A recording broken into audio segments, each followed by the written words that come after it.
Solar setup, ano ang pinaka-flexible na battery system? So, ito ay sagot ko lang, aking opinion lang guys, no? Sa akin is ang na-experience ko pa lang is 12 volts and 24 volts. Siyempre, meron pa tayong ibang system, 36 volt system tsaka 48 volt system.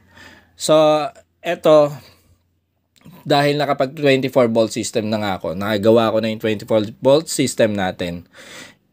Napag-isip ko that time na gusto ko pa ring meron akong 12 volt system. So, bumalik ngayon ako. So, bumili ako ng LiPo battery na 12 volts para mag-setup ng another system na 12 volts. So, bakit ako bumalik, guys? So, ang na-realize ko kasi, nung nawala sa akin yung 12 volts, marami kasi tayo mga appliances, mga DC appliances na pwedeng direct nating i-tap sa battery ng 12 volts. Unlike sa 24 volts is wala masyado. So, yun ang una kong naisip, no, na main advantages ng 12 volt system, no? Pag nagkaroon ng power interruption, wala kang inverter, no? Pwede kang mag-tap doon sa terminal ng battery ng 12 volts, mapapagana mo na yung ating mga 12 volts fan, no? Ito yung mga 12 volts fan ko.